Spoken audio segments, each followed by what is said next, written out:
राक्षसों ने देवताओं को हरा दिया और कलश अपने पास रख लिए। अकबर के समय कुंभ मेले में टैक्स देना पड़ता था। महाकुंभ के आयोजन पर 7,000 करोड़ रुपए का खर्च आ रहा है। चंद्रमा की एक गलती की वजह से कुंभ मेले की शुरुआत हुई थी। नमस्कार दोस्तों, 13 जनवरी 2025 प्रयागराज उत्तर प्रदेश।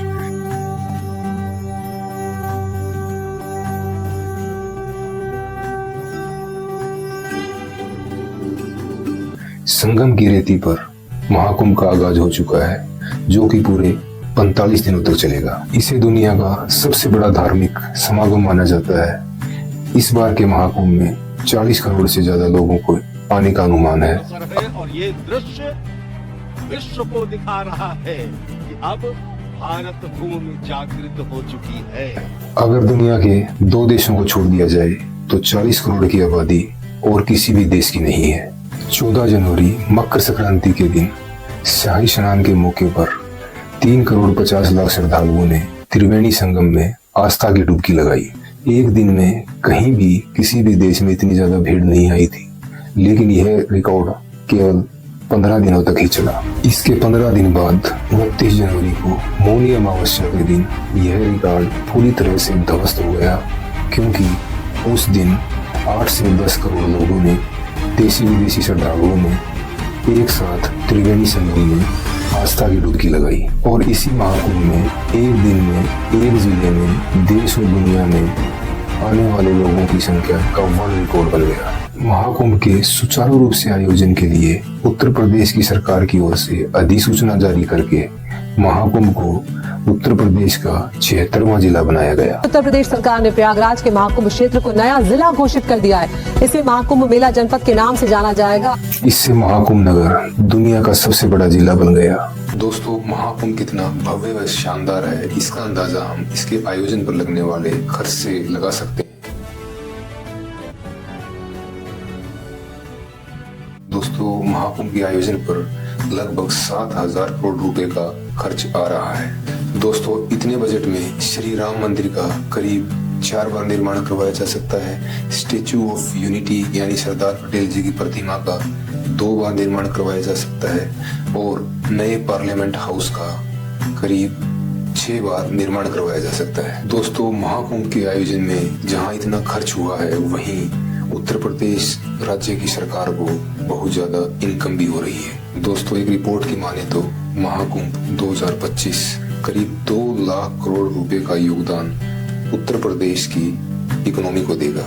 इस महाकुंभ में करीब 40 करोड़ श्रद्धालु प्रयागराज उत्तर प्रदेश में पहुंच रहे हैं, और अगर प्रत्येक श्रद्धालु कम से कम 5,000 रुपए भी खर्च करता है, तो इससे हम उत्तर प्रदेश राज्य को होने वाली इनकम का अंदाजा लगा सकते हैं। प्राचीन दंत कथाओं के अनुसार चंद्रमा की एक गलती की वजह से धरती पर कुंभ मेले की शुरुआत हुई थी।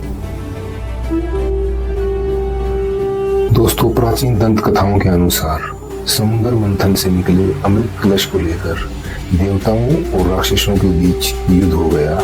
इस युद्ध में राक्षसों ने देवताओं को हरा दिया और कलश अपने पास रख लिया। इस कलश को प्राप्त करने के लिए देवताओं ने इंद्र के पुत्र जयंत को भेजा, और जयंत ने एक पक्षी का रूप धारण करके कलश को चुरा लिया और भागकर स्वर्ग में छिप गया। जयंत के साथ 4 और देवताओं को भेजा गया था, जिसमें चंद्रमा को कलश को छलकने से बचाना था, सूर्य को कलश को टूटने से बचाना था, बृहस्पति को राक्षसों को रोकना था, और शनि को कलश की रखवाली जयंत से ही करनी थी कि कहीं सारा अमृत जयंत खुद ही ना पी जाए। दंत कथा के अनुसार देवताओं ने राक्षसों से कलश को चुरा तो लिया, लेकिन इसे स्वर्ग ले जाते समय इसकी 4 बूंदें छलक गई, जो पृथ्वी पर 4 जगहों पर हरिद्वार, नासिक, उज्जैन और प्रयाग में गिरी।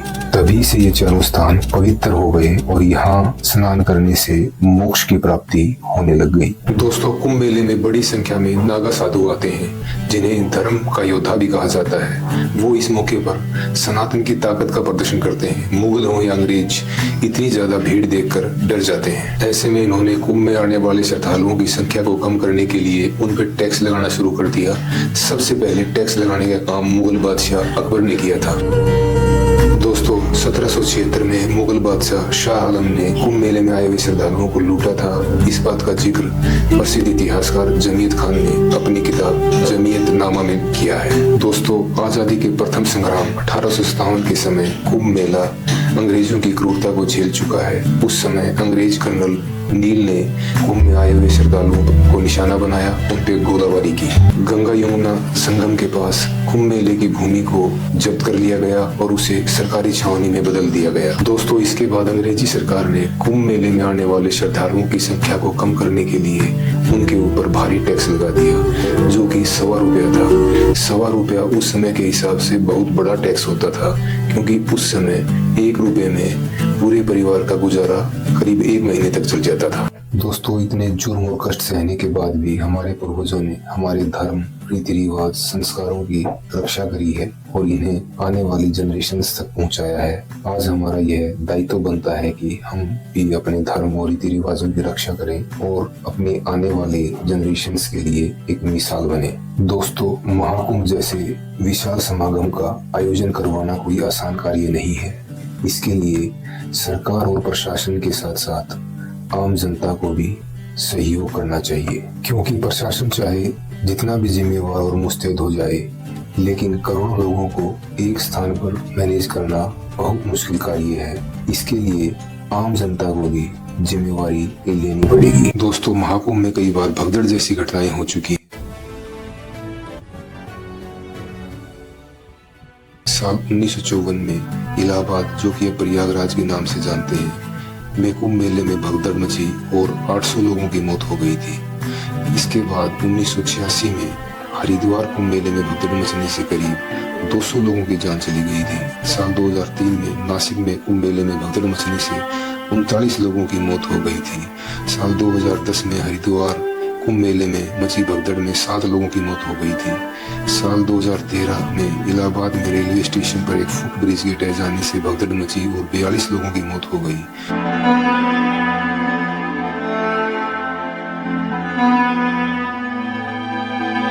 साल 2025 में भी महाकुंभ मेले में भगदड़ मचने से लगभग 30 लोगों के मारे जाने की खबर है। दोस्तों भगदड़ के दौरान आम जनता को बड़ा संयम से काम लेना चाहिए। कई लोग तो संगम में डुबकी लगाने के लिए इतने उतावले होते हैं कि वो यहाँ तक नहीं देखते कि उनके पैरों के नीचे किसी बच्चे, बुजुर्ग, महिला की मौत हो सकती है। दोस्तों ऐसा करने से हमारे कुंभ में स्नान का महत्व ही समाप्त हो जाता है। इससे हमारे पाप कम होने की बजाय बढ़ जाते हैं। मध्यम निकाय बौद्ध ग्रंथ में भगवान बुद्ध कहते हैं कि क्रूर लोगों को कुंभ में स्नान करने से भी मोक्ष प्राप्त नहीं होता है। आज लाखों करोड़ों लोग कुंभ में स्नान करने के लिए आते हैं, लेकिन कुंभ में स्नान का हमें असली महत्व का पता होना चाहिए।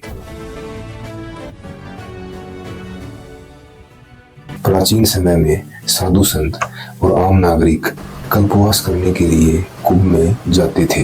कल्पवास एक धार्मिक अनुष्ठान है। यह 1 महीने तक संगम या अन्य किसी पवित्र नदी के किनारे बैठकर ध्यान या वेदों का अध्ययन करने का समय होता है। कल्पवास को आध्यात्मिक विकास का एक साधन माना जाता है। कल्पवास के दौरान व्यक्ति को कठिन तपस्या करनी पड़ती है और भक्ति भावना में लीन रहना पड़ता है। कल्पवास के दौरान व्यक्ति को भौतिक सुखों का त्याग करना पड़ता है और सांसारिक सुख सुविधाओं को छोड़कर ईश्वर से जुड़ना होता है। कल्पवासी व्यक्ति को दिन में 2 बार त्रिवेणी संगम में स्नान करना होता है। दोस्तों कल्पवास के कुछ नियम होते हैं।